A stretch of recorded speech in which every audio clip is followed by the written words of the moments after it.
Muy bienvenidos a todos. Estamos en una nueva sesión formativa de la Coordinadora y Juntos por Chile.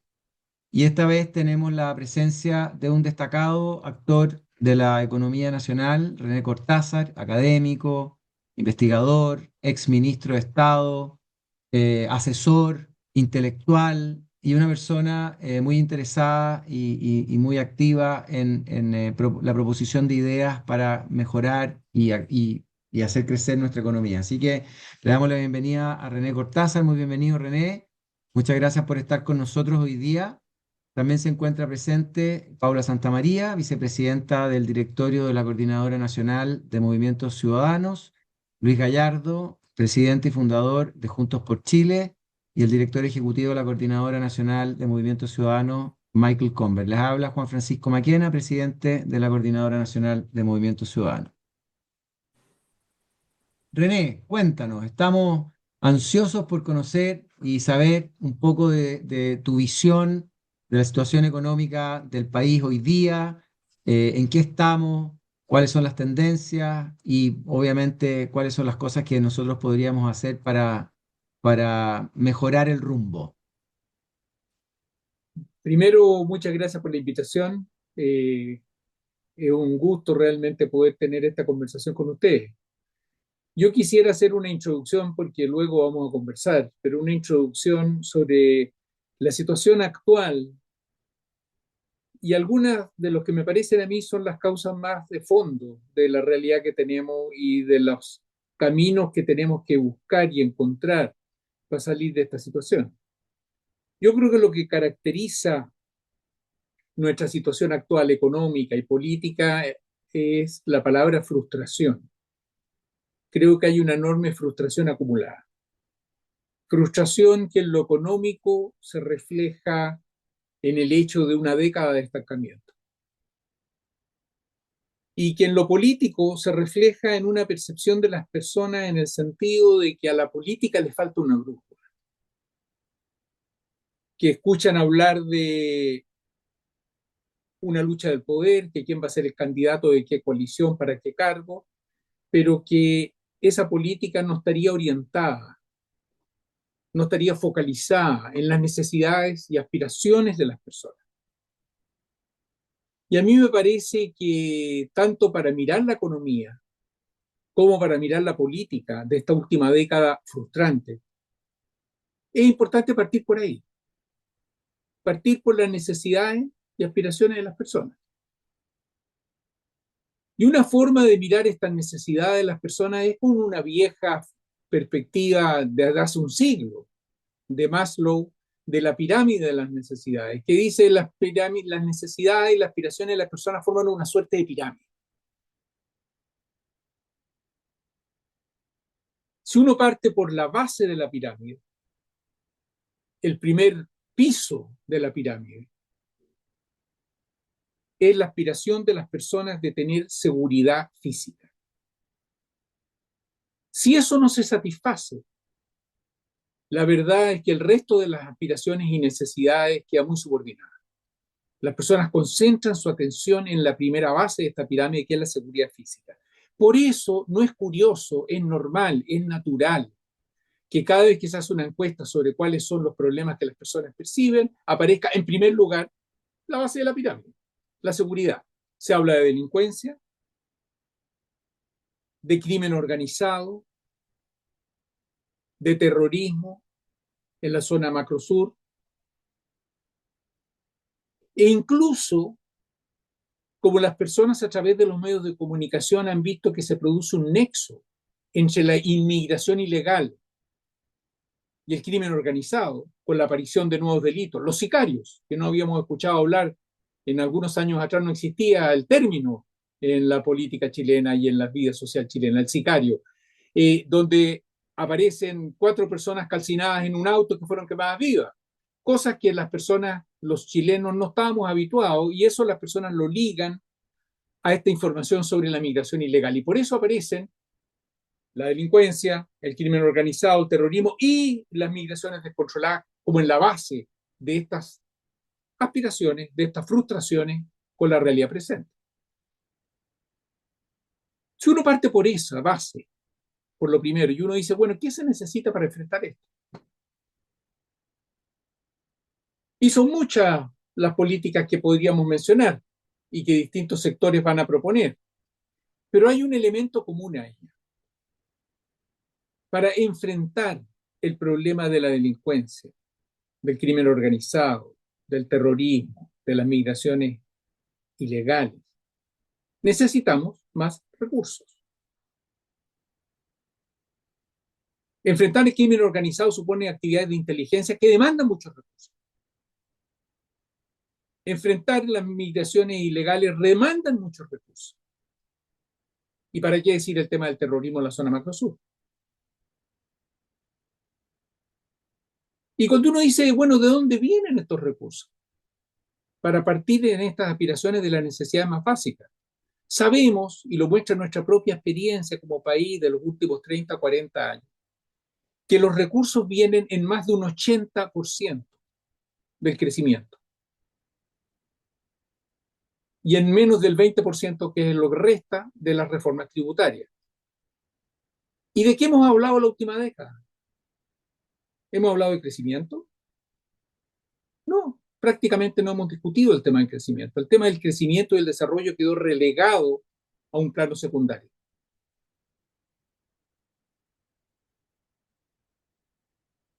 Si se cumple esta primera base de la pirámide, viene la segunda, el segundo piso. Y el segundo piso es la seguridad económica. Que el joven que sale de la educación media en una región del país pueda encontrar un empleo que le ofrezca algún futuro laboral y algún desarrollo personal. Si está en Kaizen, que pueda haber, por ejemplo, esas inversiones que no se han realizado en hidrógeno verde para dar suficientes empleos para personas que salen de la educación media y que quieren un empleo y que podrían tener un empleo con un buen salario, con una buena perspectiva laboral, con un buen desarrollo laboral. Pero como no, eso no se ha hecho, esa persona se tiene que emplear en el comercio, en un empleo inestable, inseguro, de baja remuneración. Y de nuevo uno dice, ¿de qué depende? Que exista esa inversión en hidrógeno verde que podría estar allí y que no está. Y así en cada región del país. ¿De qué depende? Depende de que alguien ponga una fábrica, de que alguien haga una construcción, de que hagan alguna plantación, y eso se llama inversión y crecimiento. De nuevo, esta palabra ausente de la última década está detrás de esta segunda necesidad básica, que es la necesidad de buscar, a encontrar un empleo a una remuneración razonable, con una perspectiva laboral. Si uno sube un escalón en la pirámide, encuentra otras necesidades de seguridad. Por ejemplo, la necesidad de la seguridad en la salud. Hoy estamos a 29 de agosto. Hoy, 29 de agosto, sabemos que en Chile van a morir entre 80 y 100 personas que están en una lista de espera para la salud y que no han sido atendidas. Hoy, entre 80 y 100 personas. A veces en las noticias dicen se produjeron 3 asesinatos en un día y todos con razón nos preocupamos. Bueno, hoy mueren entre 80 y 100 personas por no ser atendidas estando en una lista de espera. ¿Qué necesitamos para enfrentar esta situación? Mucho diseño de política, ciertamente, pero necesitamos recursos para hospitales, para medicamentos, para servicios médicos y de enfermería, que como hemos dicho, más de un 80% viene del crecimiento. Hablemos de educación. Sabemos que hay cientos de miles de jóvenes en Chile que tienen 15 o 16 años, que están en la educación media y que ellos saben que más allá del esfuerzo que pongan, más allá del esfuerzo que te realicen, ellos saben que dado el establecimiento educacional en el cual estudian, no van a poder ingresar a esa carrera de esa universidad a la cual aspiraban, más allá del esfuerzo que pongan y más allá de la capacidad que tengan. ¿Y qué requiere esto para salir de esta situación de tanta injusticia en el sistema educacional? Requiere de recursos. Y esos recursos vuelven a estar dependiendo del crecimiento y del desarrollo. Hemos obviado hablar de un tema que es absolutamente medular desde el punto de vista de las necesidades y de las aspiraciones de las personas. Y cuando no hay esa inversión, cuando no hay ese desarrollo, cuando no hay ese crecimiento, la política no es más que palabras vacías, engañosas. Y hemos hablado de tantas otras cosas. Cuando hablamos de salud, en vez de hablar de esos recursos que necesitamos, todas las discusiones, ¿cuánto debe ser público, cuánto debe ser privado? En educación, en vez de hablar de esos recursos que necesitamos, decíamos cuánto van a ser públicos y cuánto van a ser privados. Escapándonos del tema medular que tenemos por delante. Y entonces, si aceptamos que hay un tema ausente de la última década, que tiene que ver con la frustración de las personas, que es la necesidad de que el país pueda dar un salto adelante en crecimiento, en desarrollo, para tener los recursos que requiere para responder a estas necesidades más básicas. Nos preguntamos, bueno, ¿y cómo lograrlo? Y ahí no tenemos que leer grandes manuales. Lo que tenemos que aprender es de nuestra propia historia, porque nuestra propia historia nos indica, nos sugiere cuál es el camino de salida. Voy a hacer una mirada larga. Los últimos 70 años. Porque hay muchas lecciones ahí, hay muchas lecciones en nuestra propia historia. Entre el año 1950 y el año 1990, tenemos un periodo en que el país en promedio creció muy poco. Todos los años tienen algunos, todos los gobiernos tienen algunos buenos años. 2, 3 años buenos, 4 años buenos, pero si uno toma el gobierno en su conjunto, el total del periodo presidencial, lo que sabemos es que los últimos 40 años, hasta el año 90, entre el 50 y el 90, todos y cada uno de los gobiernos crecieron menos que el promedio del resto del mundo. Carlos Ibáñez, Jorge Alessandri de derecha, Eduardo Frei, demócrata cristiano, Salvador Allende de izquierda, Augusto Pinochet, todos tomando el promedio de sus gobiernos crecieron menos que el promedio del resto del mundo. Es verdad que los últimos años de la década del 80 hubo un repunte importante, pero si uno toma el total del periodo, de nuevo crecimos por debajo del resto del mundo. Pero hay un segundo dato bien importante para nosotros. Todos estos gobiernos mantuvieron a Chile en el 6º lugar en la tabla de posiciones de América Latina. Yo me pregunto, si nuestra selección de fútbol se mantuviera por 40 años en el 6º lugar de la tabla de posiciones de América Latina, creo que lo menos que diríamos es que mediocre. Mucha gente dijo, no, lo que pasa es que somos mediocres porque somos chilenos.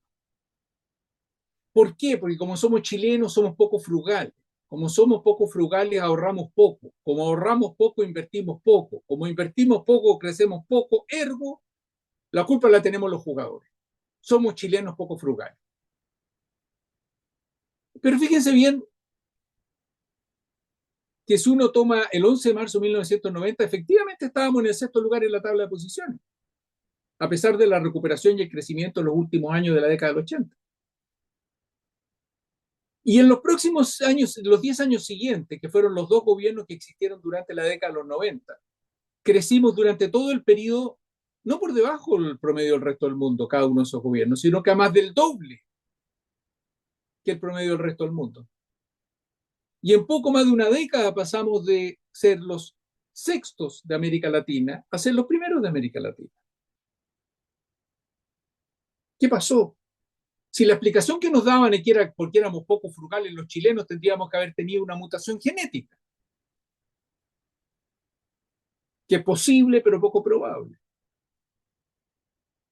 ¿Por qué pasamos de ahorrar el 15% del ingreso nacional al 25% y nos quedamos pegados ahí? No solo 10 años, sino que los 15 años siguientes crecimos más de un 70% por sobre el resto del mundo.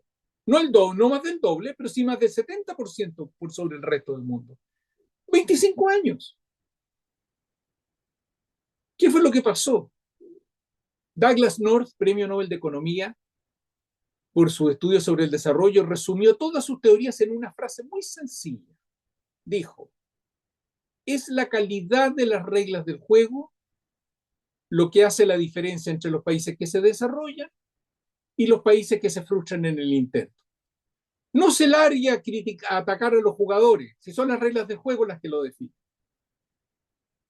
Y cuando uno mira nuestra propia realidad, y por eso digo, no necesitamos muchos ejemplos, si lo tenemos en Chile, en nuestra propia experiencia, salta a la vista.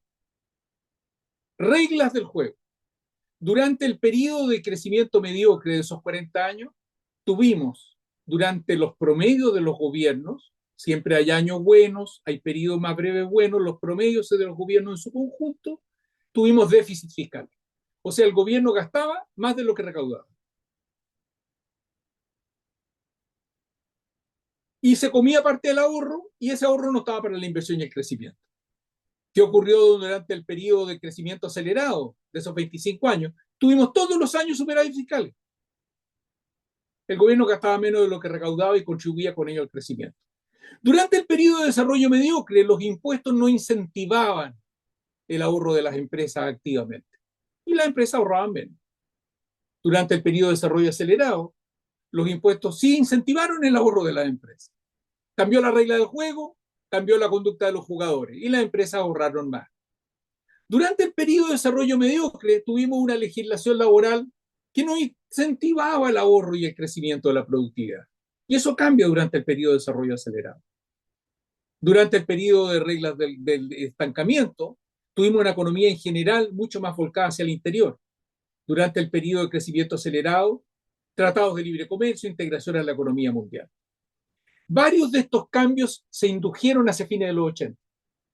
Sin embargo, estábamos hacia el final de una dictadura y por lo tanto los efectos positivos que pudo haber tenido no los tenía fuertemente sobre la inversión porque nadie sabía qué iba a ocurrir el día después. Y sin embargo, cuando se establece la democracia y se integran estas reglas del juego diferentes, se produce la gran aceleración y crecimiento económico sostenido. Por lo tanto, parece que sabemos qué hace la diferencia. Necesitamos reglas de juego de calidad. Pero agrego un episodio final que nos ratifica lo anterior. Durante los últimos 10 años, volvimos a crecer por debajo del resto del mundo, tal como nos había ocurrido en el pasado. Y como ya hemos visto la experiencia, nos vamos directamente a escarbar las reglas del juego. Y decimos, ¿qué pasó con el déficit fiscal? Ah, volvimos a los déficits fiscales. Volvimos de los superávit a los déficits fiscales. El Estado volvió a gastar más de lo que recaudaba. ¿Qué pasó con el impuesto para incentivar el ahorro de las empresas? Ah, volvieron a cambiar los impuestos para incentivar el ahorro de las empresas y ahora los impuestos no incentivan el ahorro de las empresas. ¿Qué pasó con las reformas laborales? Ah, volvemos a tener reformas laborales que no favorecen la creación del empleo. ¿Qué pasó con la integración de Chile a la economía mundial? Ah, volvieron a cambiar las reglas del juego y dejamos de integrarnos adecuadamente a la economía mundial. Ahí tenemos un ejemplo clarísimo con el TPP-11. El TPP-11 es un tratado de libre comercio que nos permite acceder a un mercado de más de 500 millones de habitantes en Asia. ¿Qué es lo que hicimos en Chile? Lo firmó el gobierno, cuando llegó al Parlamento se quedó atrapado ahí. ¿Qué hizo Perú? Lo aprobó antes que nosotros. ¿Qué pasaba con un inversionista en frutas que podía invertir en el Maule, en Chile, o en Perú? Sabía ahora que si invertía en Perú en vez de en el Maule, en Chile, y ahí va a acceder a un mercado de 500 millones de habitantes con muchas mejores condiciones para poder exportar. ¿Dónde creen ustedes que se instaló? ¿Qué pasó con la inversión en el Maule? ¿Qué pasó con el empleo y los salarios de los jóvenes en el Maule que podrían haber accedido a sus empleos? Se deterioraron las reglas del juego, se estancó el crecimiento y el desarrollo y aumentó la frustración. La respuesta es clarísima. Queremos responder a las necesidades de las personas. Un requisito indispensable es desarrollarnos, crecer e invertir. ¿De qué depende esto? Lo hemos visto en nuestra historia. Tenemos 70 años de historia para mirar. Es la calidad de las reglas del juego lo que hace la diferencia entre los países que se desarrollan y los países que se frustran. Y entonces la pregunta es, ¿cómo las mejoramos? Y la primera parte de la respuesta es clara. ¿Qué tienen en común todas estas reglas del juego que he mencionado? Todas. ¿Qué tienen en común? ¿Qué tiene en común el déficit o superávit fiscal, la determinación de los impuestos, la determinación de las leyes laborales, la determinación de los tratados de libre comercio? ¿Qué tienen en común todas esas reglas del juego? Lo que tienen en común es que todas se determinan en el sistema político. Y por lo tanto no puede haber un desarrollo de calidad sin una política de alta calidad. La clave, el nudo para cambiar las reglas del juego, producir el desarrollo y responder a esta pirámide de necesidades insatisfechas, está en la calidad de la política. Y si recorremos rápidamente la política durante estos 70 años, vemos la respuesta. ¿Qué pasó con la política durante esos primeros 40 años en que estuvimos en el sexto lugar en la tabla de posiciones de América Latina y no pudimos salir de ahí? Teníamos un sistema político fragmentado y polarizado. Normalmente se hablaba de los 3 tercios. 1 tercio tratando de gobernar, 2 tercios tratando de hacerle la vida imposible. Y el resultado, el estancamiento, la frustración, un país sexto lugar en la tabla de posiciones de América Latina. ¿Qué pasó con la política durante esos 25 años, donde el país creció, se expandió y pudo responder de mejor manera a la necesidad de la población? Una política integradora, 2 grandes coaliciones y lo que se llamó la política, la democracia de los acuerdos. Incluso puede ser muy criticado, se dice, no, la política perdió todo entusiasmo porque había muchos acuerdos. Fue justamente ese marco político lo que posibilitó crear las reglas del juego que necesitábamos y hacer posible ese desarrollo sostenido que nos llevó al primer lugar y nos permitió responder a estas necesidades. ¿Y qué pasó con la política después de la última década? Volvió a fraccionar y polarizarse. ¿Cuántos partidos hay hoy en el Parlamento? 22 partidos, cada uno para su santo. Cuando llegó el momento de discutirse este Tratado de Libre Comercio, el TPP-11 que mencioné, yo mismo llamé a las bancadas de buena parte de los partidos que existían. Y cuando uno hablaba individualmente con ellos, decían, no, si yo estoy a favor, no, si es claro. Si es claro que a Chile le conviene acceder a un mercado de 500 millones de habitantes. Por supuesto que estoy a favor. Pero cuando uno veía las votaciones, votaban todos en contra. ¿Por qué? Porque las redes sociales atacaban a los parlamentarios que defendían los tratados de libre comercio. ¿Y cómo empezó a razonar cada uno de ellos? Que se apruebe el tratado, si estoy de acuerdo, pero que lo aprueben los otros 21 partidos, no yo. Y así evito ser la víctima de los ataques de las redes sociales y tengo más posibilidad de reelección. Conclusión del episodio, el estancamiento y la frustración, que es lo que vivimos hoy día. Y por lo tanto, la clave del el desafío que tenemos por delante, si queremos responder a las frustraciones de las personas, es la generación de una mejor política que sea capaz de crear las instituciones, las reglas del juego que requiere el desarrollo para enfrentar los problemas de empleo, de salario, de integración de la mujer, para enfrentar los problemas de vivienda, de salud, de educación y todos los demás, como los temas medioambientales. Una política de mejor calidad para generar las instituciones y reglas del juego que necesitamos. Y una buena noticia para terminar. Tenemos un escenario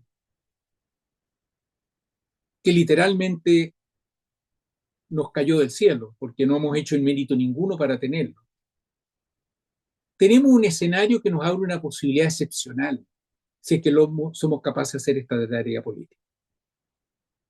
Porque ocurre que el mundo, durante la última década, ha ido enfrentando un problema serio de calentamiento global y hay una necesidad planetaria de enfrentar la situación. Y eso hace, por ejemplo, que haya que electrificar los autos. Y uno de los efectos de electrificación de los autos tiene que ver con la demanda por cobre. Y adivinen qué país tiene una de las mayores reservas de cobre del mundo. Nuestro querido Chile. Pero lo otro que hay que hacer es sustituir las fuentes de energía. El petróleo, el carbón, el gas. ¿Por qué fuente se quiere sustituir? Por la energía solar. Adivinen ustedes cuál es el país que tiene los costos más competitivos en energía solar en el planeta. Chile. No, pero hay que sustituirla también por energía eólica del viento. Adivinen qué país está entre los tres países con más ventaja competitiva en energía eólica. Chile.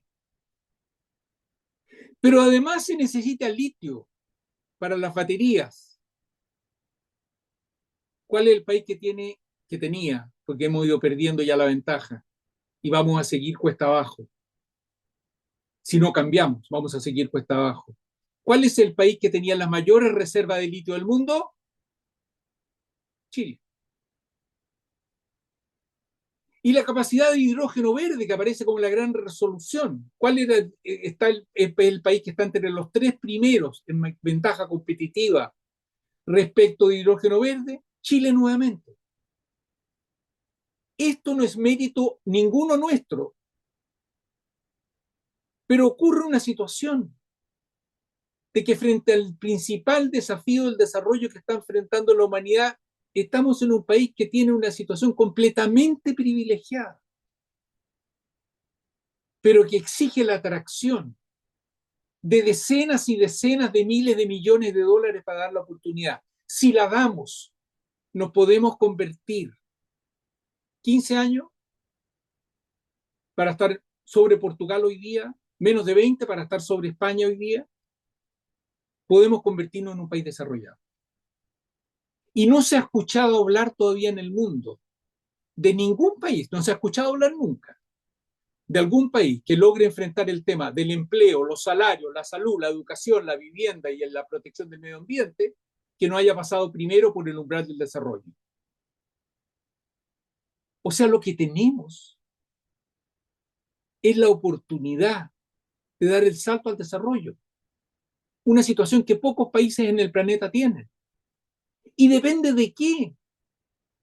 De nosotros como ciudadanos, porque eso de ahí depende la calidad de la política, depende de nosotros. Y la respuesta está en un cambio de la política que permita crear las instituciones que necesitamos para dar al salto al desarrollo y poder responder de verdad, a las necesidades y las aspiraciones de las personas. Yo me quedo hasta aquí como presentación y estoy abierto naturalmente a la conversación y a los temas que quieran ustedes discutir. Muchas gracias, Gracias. René. Muy, muy clarificador, muy, muy interesante, yo creo, el análisis de nuestra historia, obviamente, que es algo que muchas veces se olvida. Los países que conocen su historia no cometen los errores del pasado, dicen por ahí. Y eso es clave. A mí me gustó mucho estas frases que voy a repetir para los que se acaban de conectar. Uno, que básicamente la calidad de las reglas del juego definen, ¿no es cierto?, el desarrollo económico de las naciones. También es muy interesante saber que el 80%, más del 80% de los recursos que se necesitan para mejorar la situación desde distintos puntos de vista provienen del crecimiento económico y solo un 20% provienen de la recaudación de impuestos, que el déficit o el superávit fiscal tiene que ver más bien con el crecimiento económico, el ahorro tanto del Estado, del país, como de las empresas tienen que ver con la atracción que se produzca de las inversiones y las reglas del juego claras, obviamente que son esenciales en esto.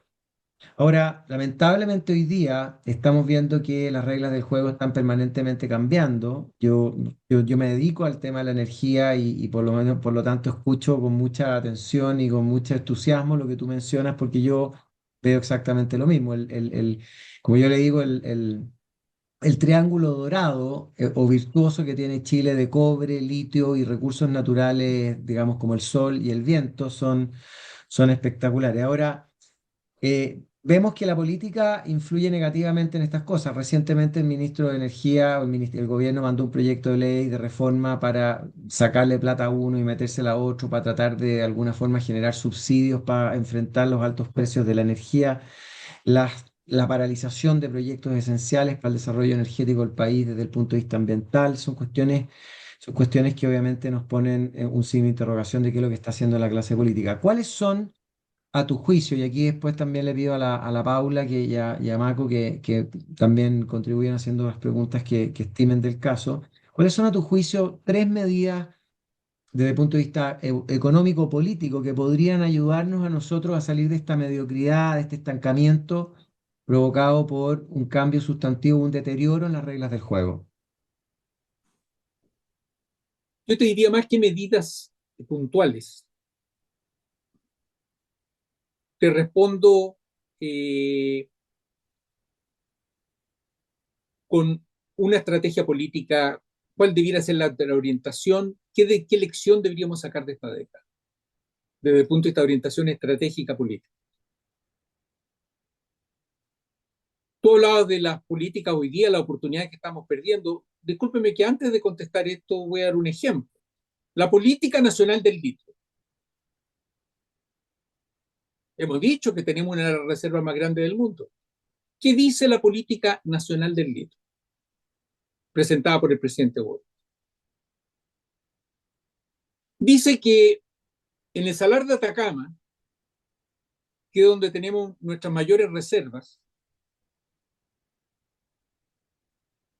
y donde nosotros necesitaríamos miles y miles de millones de dólares para poder explotar adecuadamente esas reservas, porque esos recursos no los tenemos, que para que esos inversionistas extranjeros que necesitamos vengan a la industria del litio, tal como lo requerimos para el hidrógeno verde, tal como lo requerimos para la energía eólica, porque nuestro ahorro propio no alcanza para dar este salto al desarrollo. Para que quienes quieran invertir en el Salar de Atacama tienen que hacer su inversión, pero tienen que hacerlo en conjunto con una empresa estatal, donde la empresa estatal va a tener la mayoría, el control de la empresa. ¿Cómo? Sin Sí, poner ni un peso. Sin poner ni un peso. ¿cómo? Sí, claro, tal como se escucha. O sea, usted traiga la plata, inviértala, pero yo la controlo. Yo le pregunto a cualquier persona en Chile trabaje en cualquier actividad, en un almacén, maneje un taxi, que escuche esto, que le digan, reponga usted su plata en el Estado de Chile, pero yo la controlo. ¿Qué creen ustedes que va a pasar con esas inversiones? Van a ir a otros países.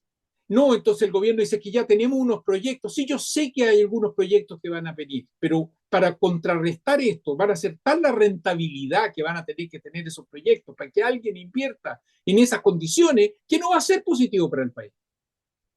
¿Qué debió haber hecho Chile? Lo obvio, concesionar el litio. ¿Por qué nosotros podemos concesionar el cobre y traer inversiones, pero no podemos concesionar el litio?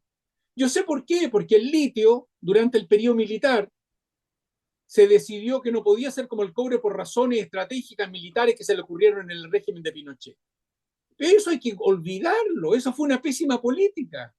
¿Cómo vamos a seguir de que el Estado tiene que controlar el litio si no hay fundamento ninguno fuera del ideológico?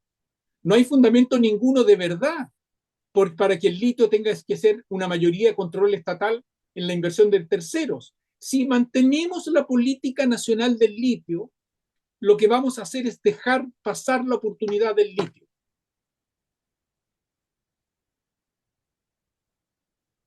Es un ejemplo claro.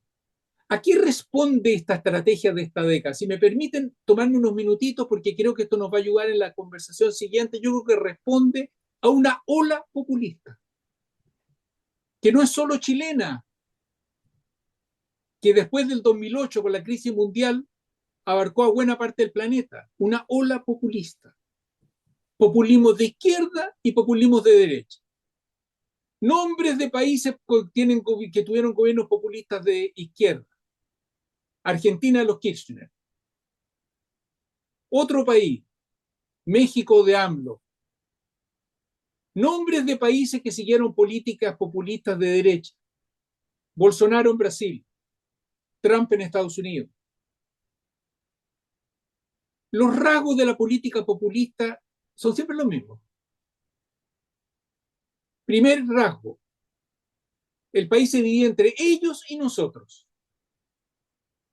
Los ellos y quienes son nosotros van cambiando, los populismos de izquierda, los populismos de derecha, pero todos tienen en común que el país se divide entre ellos y nosotros y tenemos intereses contrapuestos. En general, una desconfianza absoluta hacia la élite, y está la élite, que son los malos, y está el pueblo, que son los buenos, y entre ellos no hay intereses comunes. Y por lo tanto, todo lo que sean grandes acuerdos, las convergencias que necesitan los países para desarrollarse, quedan amenazadas. Segundo elemento en común, desconfianza a la democracia representativa. Las reglas del juego que mencionábamos antes que necesitamos para desarrollarse tienen que aprobarla el gobierno y el parlamento. La ley tributaria, los acuerdos de libre comercio, la reforma educacional, el gobierno y el parlamento. ¿Qué se dijo durante toda esta década y qué se dice hoy día por los populismos de izquierda y derecha en todo el mundo cada vez que hay acuerdo en el gobierno y el parlamento? Siempre lo mismo. Es una cocina entre cuatro paredes. La verdad está en la calle, está en el plebiscito. Pero la democracia representativa es una cocina entre cuatro paredes. Ese rasgo populista es crucial superarlo. Si no, estamos liquidados, no tenemos forma de salir. Si las reglas de juego que necesitamos las tenemos que hacer a través de la democracia representativa. Tercer ingrediente. Disminuyó la confianza en el crecimiento y la confianza en simplemente repartir lo que existe. Tuvimos reformas tributarias durante la última década, 10, 12. ¿Cuántas de esas reformas se habló del crecimiento, su impacto sobre el crecimiento? Y cuando hablo de la última década, estoy hablando de la última década. Estoy hablando del segundo gobierno de Bachelet, estoy hablando del segundo gobierno de Piñera y estoy hablando del gobierno actual. En todos y cada uno de estos gobiernos se hizo algo que hoy día pareciera que empezó a surgir un consenso que se hizo mal. Hoy día uno escucha desde el gobierno a la oposición decir, intentar atraer las inversiones que necesitamos. Con lo que hemos subido como impuesto a las inversiones de primera categoría no funciona. En los 90 nosotros le decíamos a los inversionistas, venga chicos, no, si es verdad que nosotros no tenemos tanta productividad como otros países, es verdad. No, si es verdad que nosotros no tenemos tan buena infraestructura como otros países, es verdad. No, si es verdad que no tenemos instituciones tan sólidas en muchos aspectos, es verdad. Pero tenemos un impuesto a las utilidades que es menos de la mitad que los países desarrollados. Y allí llegaban. ¿Qué le hemos dicho durante la última década? Le decimos, no, si es verdad que tenemos menos productividad que otros países, es verdad. No, si es verdad que tenemos instituciones menos desarrolladas, también es verdad. Pero le cobramos un impuesto que es 25% superior al de los países desarrollados. Y ese aumento se produjo durante todos los gobiernos de la última década. Por eso digo, es una ola populista, que partió en la izquierda, siguió en el centro y terminó en la derecha. Y nuestro discurso, si queremos salir de esto, es decir, nosotros no vamos a seguir el camino populista. Y para eso, René, hay que Y cambiar el me sistema dejas político. agregar un Sí. elemento pequeñito más, que me parece bien importante. En esa desconfianza entre ellos y nosotros, entró un lenguaje político y una forma de relación política absolutamente pasional y agresiva, que se expresa en su versión más pura en la idea de funar y en la idea de no permitir que simplemente el otro obre, cancelarlo. Y eso lo vemos de nuevo en todo el mundo surgió. Estas cuatro tendencias no son solo chilensis, es una tendencia que se produjo globalmente populista y que nos dañó y que está detrás del estancamiento y detrás de la frustración. Y nosotros tenemos que tener claridad desde la derecha, desde el centro y de la izquierda que ese ciclo populista tenemos que darlo por terminado. Y que ese tiene que ser un eje esencial para salir de la crisis en que estamos hoy día. Oye, René, ¿tú crees que cambiando el sistema político logramos contener o terminar con este ciclo populista? ¿Volver a un sistema político en el cual se potenciaba las fuerzas centrípetas y no las fuerzas centrífugas en la política? Yo diría condición necesaria, pero no suficiente. Si uno tiene 22 partidos, Mm. fin de historia. Cada uno para su santo, no hay forma de articularlo. Pregunto yo, ¿alguno de ustedes conoce algún país del planeta con un sistema presidencial con 22 partidos políticos que funcione? ¿Alguien conoce? Que lo diga. No existen. Entonces, cuando se dice ahora, nosotros vamos a tener un mecanismo como el que pareciera haber un acuerdo desde la izquierda hasta la derecha, de poner umbrales mínimos, por ejemplo, 5%, un partido que no logra el 5% no puede tener representación parlamentaria. Mi aritmética simple, discutible, es que esto nos llevaría de 22 partidos a 5 o 6. Ya cambia ya ese solo hecho hace que la posibilidad de entendimiento cambie radicalmente. ¿Es condición necesaria? ¿Es condición suficiente? No.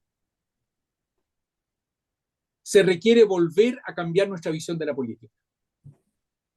No podemos, tenemos que entender que tenemos diferencias en la sociedad chilena, trabajadores y empresarios, izquierda, derecha, centro, muy bien, queremos una sociedad diversa, pero tenemos que entender que hay un interés básico común en la sociedad para dar este salto al desarrollo, para responder a estas necesidades. Miren el listado de los países desarrollados. La mayoría no ha cambiado. Miren los entrantes de los últimos 30 años y van a ver un rasgo común. La mayoría de ellos son asiáticos, pero tienen un rasgo común. Son países que lograron articular una convergencia entre sus distintos sectores en torno a un gran proyecto nacional.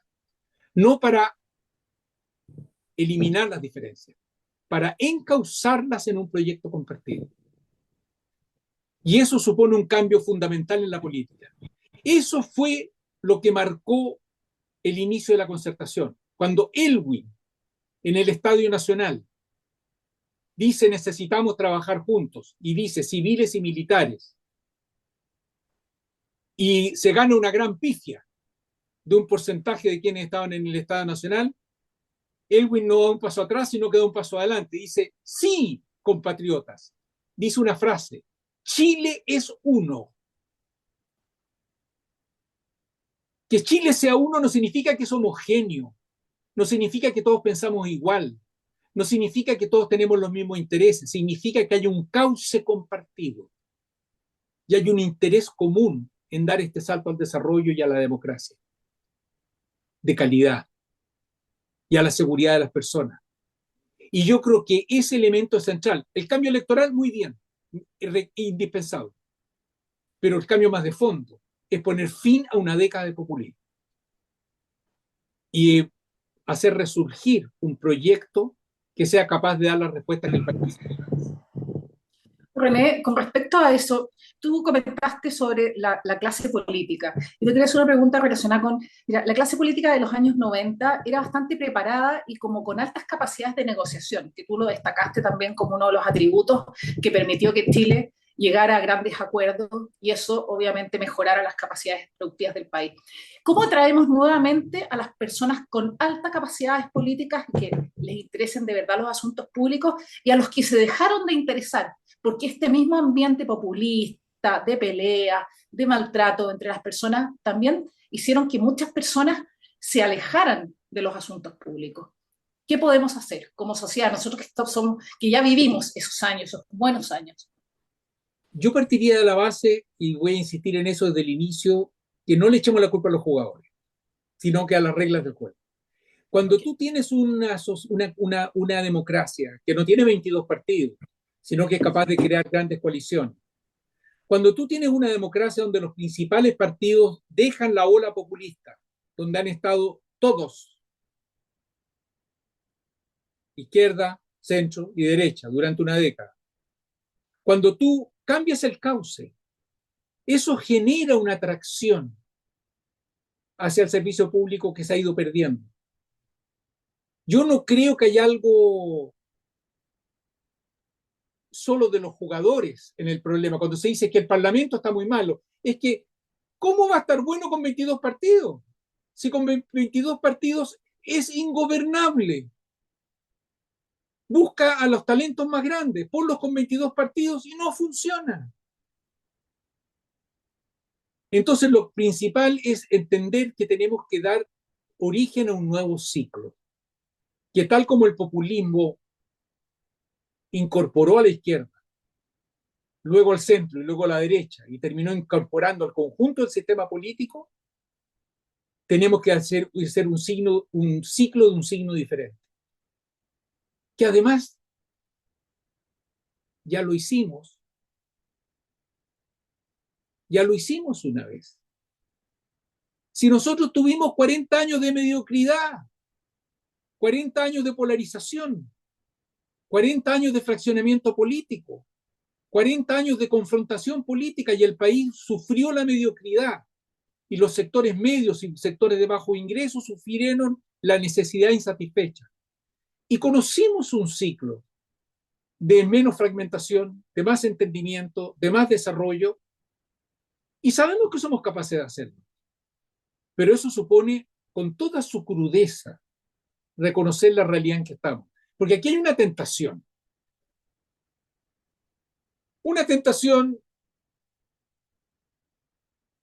desde la derecha de decir, no, si esto fue culpa de la izquierda. No, si la izquierda no defendió bien la democracia, ahuyentó las inversiones, no fue capaz de darle la gobernabilidad que se necesitaba.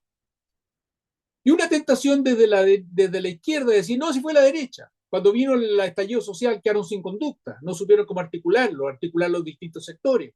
¿Y qué nos dicen a nosotros? Si ellos han subido los impuestos que nos dicen que nosotros hemos desacelerado el crecimiento, también subieron durante los gobiernos de derecha. Y es efectivo. No. Esto no es un problema de izquierda y de derecha. Esto es un problema de un ciclo populista que nos ha involucrado a todos los sectores políticos y del cual tenemos que salir todos los sectores políticos. Y ni siquiera es nacional. Porque, por ejemplo, nosotros decimos, un signo de nuestro problema es la desconfianza en el sistema político. Desconfianza en los partidos, desconfianza en el Parlamento, desconfianza en los grandes empresarios. Eso ocurrió en Chile. Y uno mira las encuestas y es así. Pero uno mira las encuestas más a fondo y ve que nuestros números son iguales a lo que ocurrió en Estados Unidos, en España, en Italia o en Corea. Ni originales hemos sido. Somos parte de un ciclo que fue global, que a partir del 2008 se fortalece una respuesta populista en el mundo. Y tenemos un desafío en ese sentido similar al de tantos otros países, que es salir de este ciclo, que es hablar con la verdad y tomar las decisiones que tenemos que tomar. Porque por el camino que estamos recorriendo hoy día no tenemos salida. Y vamos a desaprovechar la oportunidad histórica de Chile de dar el salto al desarrollo. Esa oportunidad que nos ofrecen los recursos naturales, pero que depende de nosotros. Solo de nosotros. Porque eso es la parte hermosa de esto. Que aquí no es que vamos a salir adelante porque vamos a tener un técnico iluminado que nos va a mostrar el camino, o porque vamos a tener algo que nos cae del cielo solamente, sino que lo principal es que los ciudadanos construimos la política y podemos construir una política de calidad que nos permita el desarrollo de nuestra propia sociedad. Y eso es lo que hace tan hermosa la tarea política hoy día y tan necesaria. Por eso, a pesar de tener un sistema de partidos políticos tan desacreditado como nos has recordado tú, sabemos que esos son los actores que van a hacer que esto funcione o no funcione. Si van a ser los partidos políticos. Y por lo tanto, o logramos que los partidos políticos antiguos, los nuevos, los que se creen, los que vendrán, los que fueran, pero van a ser los partidos políticos los que van a hacer posible la construcción de estas reglas del juego que necesitamos.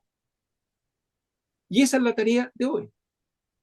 Esa es la tarea de la Coordinadora Nacional de Movimiento Ciudadano, encauzar esto. Muy bien.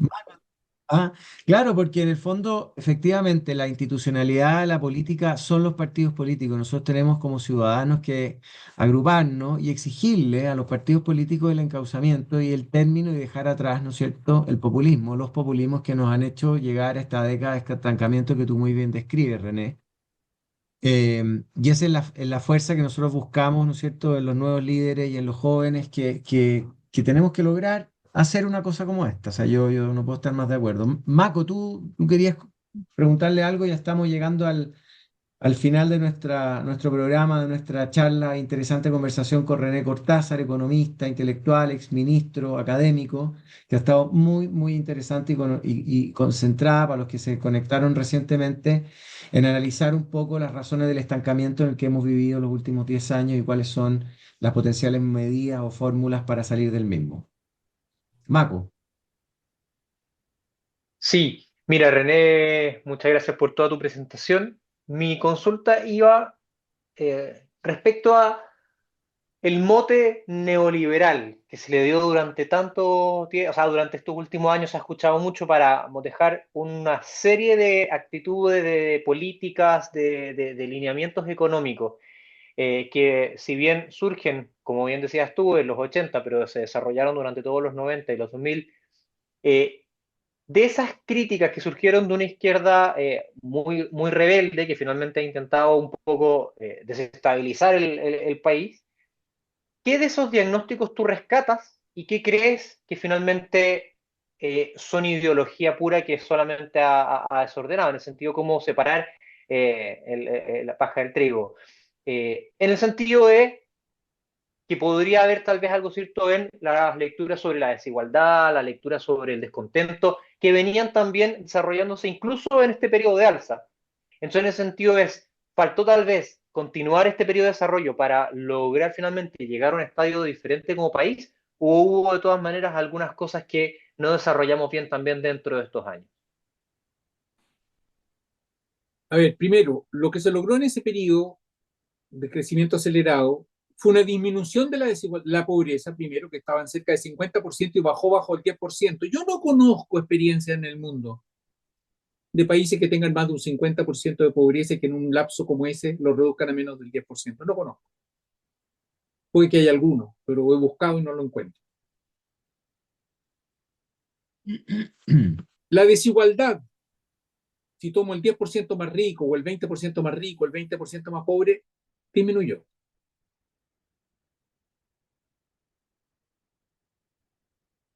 Hay muchos desafíos pendientes, por supuesto.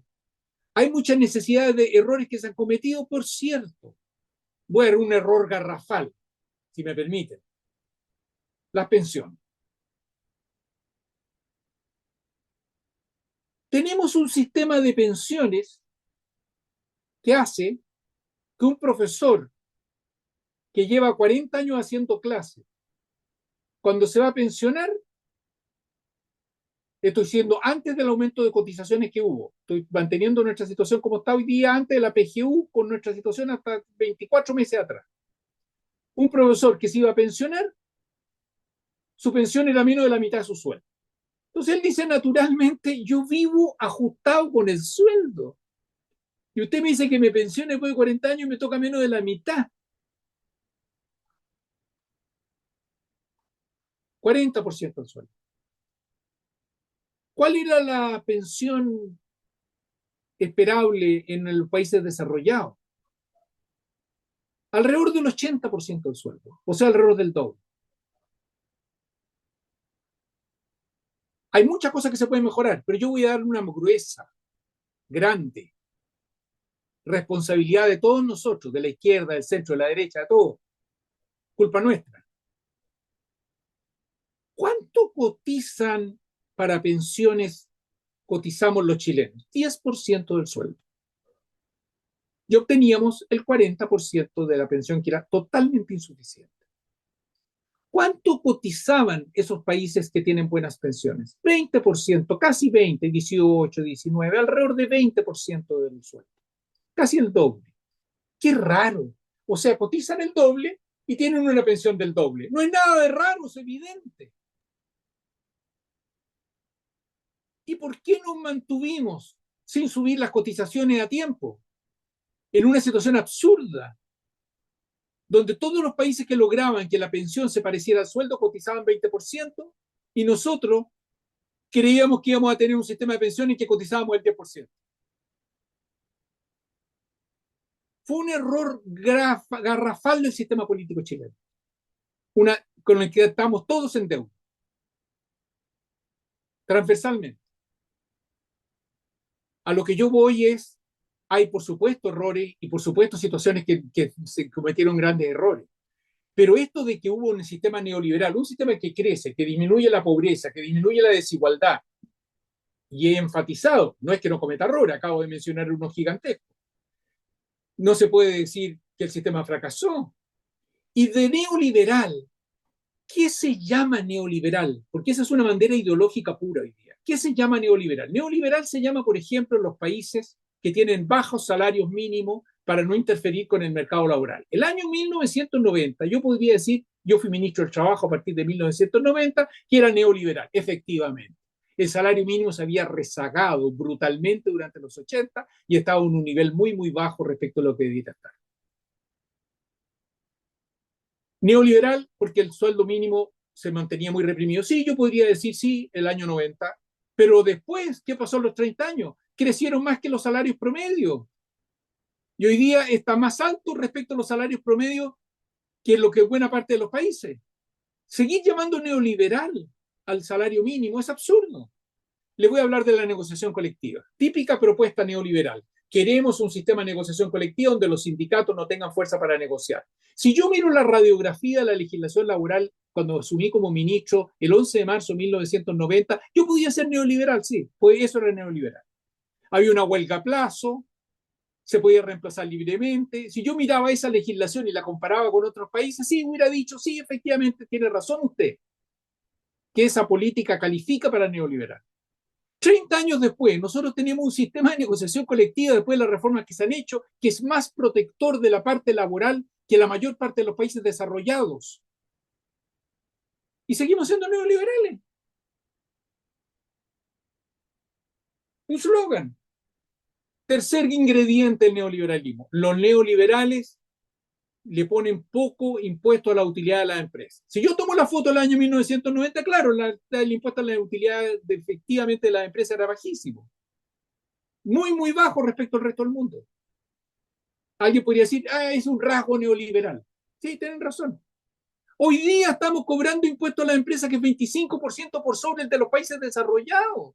Y estamos todos de acuerdo que hay que bajarlo. ¿Cómo vamos a seguir siendo neoliberales? O sea, lo que se ha hecho con ese concepto y con esa palabreja es una etiqueta política. Y si queremos salir de la dificultad donde estamos, lo primero que tenemos que hacer es transparentar las etiquetas políticas y atrevernos, a pesar que las redes sociales te van a maltratar, de decir, no, Chile, por ni un lado que uno lo mire, da para una sociedad neoliberal hoy día. Pudo haberlo sido en el pasado, ciertamente, pero después de 30 años, seguir insistiendo que esto se llama neoliberal, ¿respecto de qué? Entonces yo creo que esto supone un ingrediente con el cual no quisiera terminar sin mencionar. Cambiar este relato. Salir del relato populista en que hemos estado, como una precondición para tener una democracia que funcione y para tener un desarrollo que nos permita llegar al desarrollo y responder a las necesidades de verdad de la gente, sin engaños. Requerimos de un atributo que es clave en la política y que ha estado muy ausente. Gente inteligente en nuestro país afortunadamente está lleno. Uno levanta una piedra y hay alguien inteligente. Uno entra a la política y está lleno de gente inteligente. Pero ¿qué es lo que se ha faltado? Lo que ha faltado es coraje. Ha faltado coraje para decir las cosas por su nombre. Desde el primer día que se empezó a decir que esto era neoliberal, lo que estábamos construyendo, lo que habíamos construido, debió haberse dicho con toda claridad, esto no es efectivamente así. Desde el día que se dijo y se hacen diagnósticos sobre los problemas de Chile, que son problemas de los cuales no se habla. Por ejemplo, voy a dar un ejemplo simple. Bajamos la jornada de 45 horas a 40, pero todo el mundo va a ganar el mismo sueldo. Sabemos que eso no es así. Sabemos que no hay ningún país del planeta donde ha sido así. Sabemos que lo que va a ocurrir es que cuando le bajen la jornada a las personas, van a tener que buscar más trabajadores para la misma pyme, para producir lo mismo que antes. Sabemos que ese dinero va a venir no solo de la utilidad de la empresa, sino que por la base de dar menores reajustes hacia el futuro. Sabemos que los trabajadores van a tener menores incrementos de su salario como consecuencia de bajar las 45 horas a las 40. Pero no se dice. Y se apoyó transversalmente. Y se hicieron discursos encendidos diciendo que esto era magnífico. Y cualquier persona que trabaje en una pyme, que sabe que va a tener que aumentar 10% los trabajadores de la empresa, sabe que las utilidades de esa pyme no dan para hacerlo solo a costa de la utilidad de la empresa y que van a tener que dar menores reajustes hacia adelante y que cuando la inflación sea 10%, en vez de dar 10% de reajuste, se va a dar 8%, para hacer espacio para contratar los nuevos trabajadores que se van a requerir porque todos trabajan menos jornada. ¿Por qué no decimos las cosas de verdad? Si no las decimos de verdad, no tenemos salida. Esta política nueva que necesitamos tiene que tener en su centro el coraje. Porque fue el coraje lo que nos permitió salir de la mediocridad la vez anterior. Fue el coraje lo que permitió que Patricio Elwin en el Estadio Nacional dijera, sí, compatriota, Chile es uno. Eso es coraje. Y es coraje lo que va a tener que ser la base de lo que tengamos por delante. Muchas gracias, René. La verdad es que nos dejas a todos con el pecho hinchado, por lo menos a mí, de entusiasmo, de energía, de esperanza. Tenemos tenemos que hacer muchas cosas. Yo creo que la clave está en la ciudadanía, en exigirle a nuestra clase política ese coraje que tú describes, el dejar atrás los populismos. Agradecemos muchísimo tu interesante charla y amena conversación. Creo que vamos a tener que organizar una nueva porque nos quedaron muchos temas que conversar, así que vamos a tener una nueva oportunidad en el marco de la Coordinadora Nacional de Movimiento Ciudadano y Juntos por Chile de volver a conversar con René Cortázar, así que te dejamos inmediatamente reclutado porque nos tienes que ayudar a buscar los caminos para salir del estancamiento, salir de la mediocridad y volver a ser líderes en nuestra región. Así que muchísimas gracias, René, por esta interesantísima charla y conversación que acabamos de tener. Muchas gracias a usted y muchas felicitaciones en realidad por la tarea que están haciendo, porque están yendo al corazón del problema que tenemos. Y tenemos que, cuanto más personas vayan al corazón del problema que tenemos más posibilidades de poder, como generación, haber sido capaces de estar a la altura de lo que Chile puede ser. Excelente. Bueno, muchísimas gracias a todos. Se quedaron algunas preguntas en el tintero, pero las vamos a dejar para la próxima conversación con René. Gracias a Juntos por Chile, la Coordinadora Nacional de Movimiento Ciudadano y a todos que nos pudieron acompañar hoy día. Que estén muy bien y muy buenas noches. Muy buenas noches, gracias. Muchas gracias, René.